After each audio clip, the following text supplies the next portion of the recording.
Welcome to Muslim Apologetics Australia.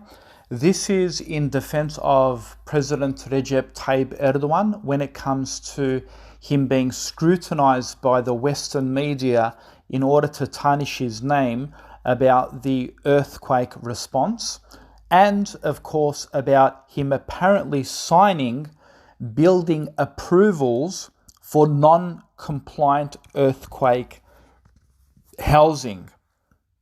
And so apparently President Erdoğan signed these documents and gave building permits and approvals on earthquake risky area zones, and he approved this and gave the approval when these buildings were non-compliant.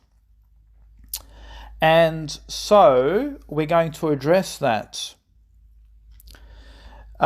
So a person here writes, Umay Yalchin, he says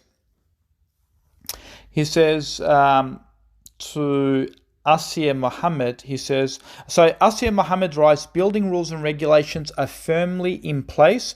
Corrupt people broke them, meaning the people who try to cut corners, use cheap building material and so forth, and there's many evidence of that.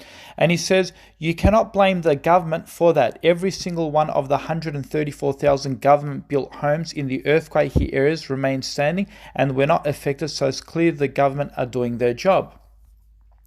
Umay Yalchin writes, he says, you're not even Turkish. He says, how would you know what's happening in Turkey? He says, you're a liar. He says, 22 years in power. He's talking about Erdoğan.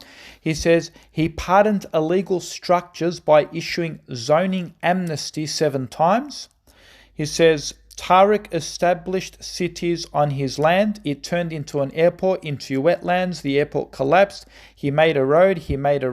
Aid could not come in time. Rescue efforts began to be coordinated on the 3rd day. On the 5th day, there were unreachable villages and hundreds of debris. All contractors in the country are political Islamists. You're a lying, shameless bastard. And this is what he says, right? So let's refute this point, first of all, before we go to the other points defending President Erdoğan. He says, for example, that rescue efforts began coordination on the 3rd day. This is an actual lie, that rescue efforts were coordinated on the 3rd day. There's no evidence of that.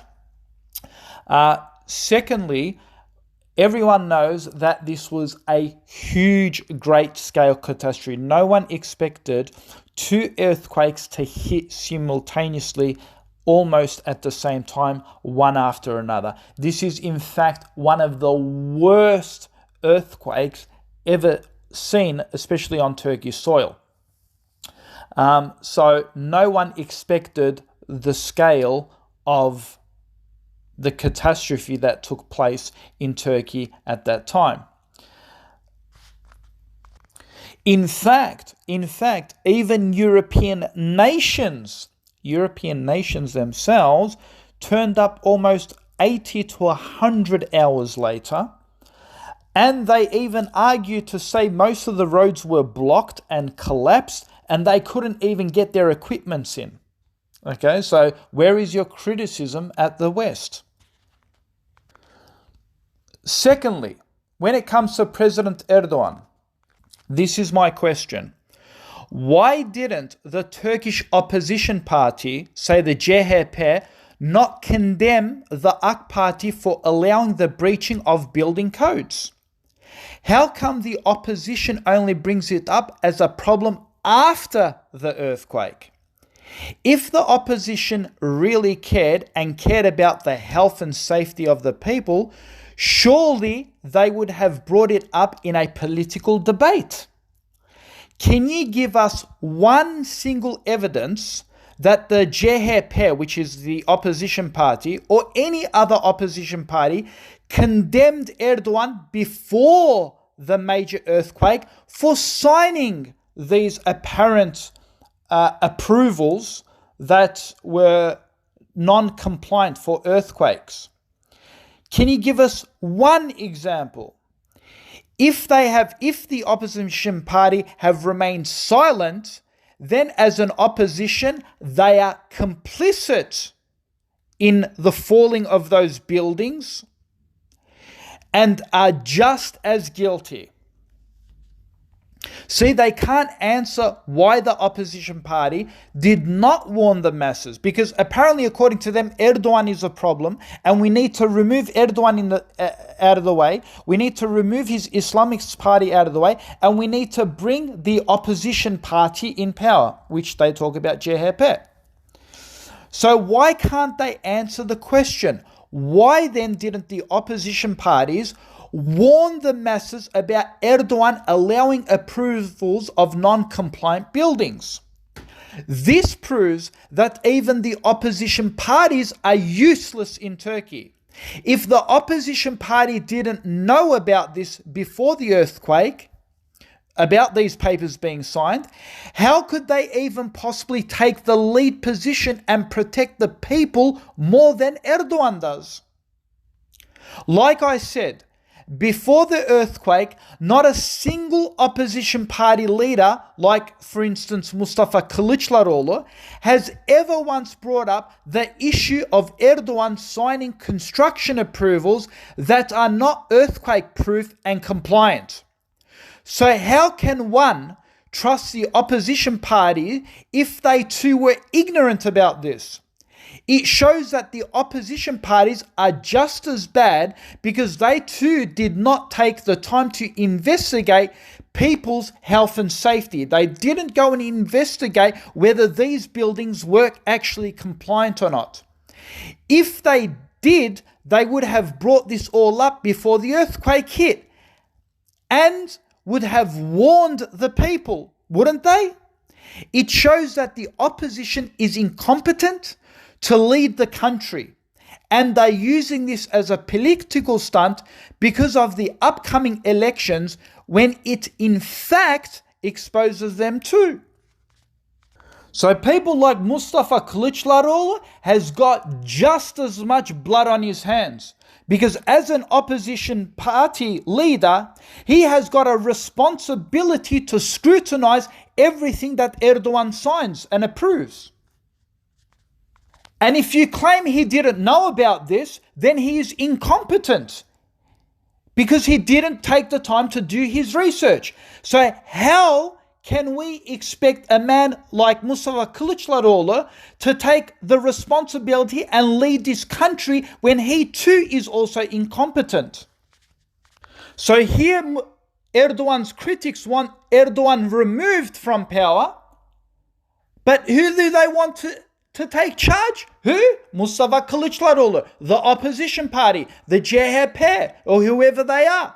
And yet these people who they want as a substitute for Erdoğan, these people are incompetent.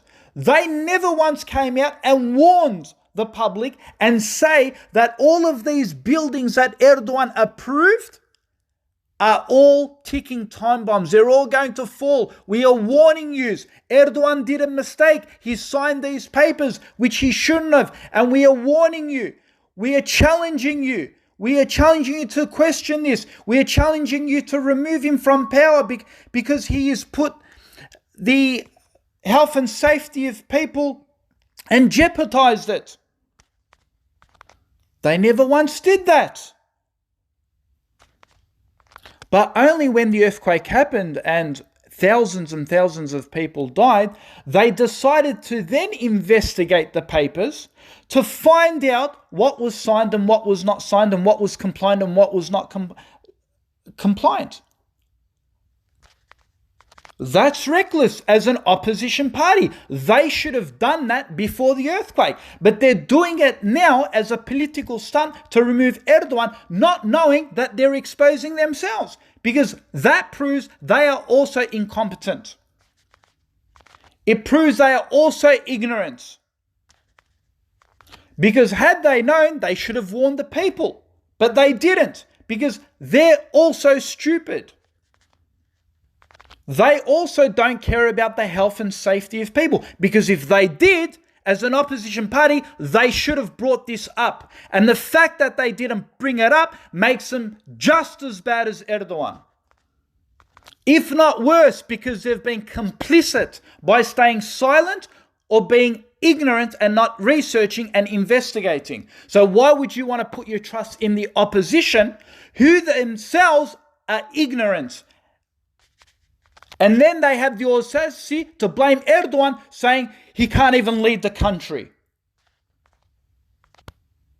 So I challenge any of you Mustafa Kılıçlar supporters, I challenge any of you, show us a single statement, and I'll apologize and I'll bring down my video.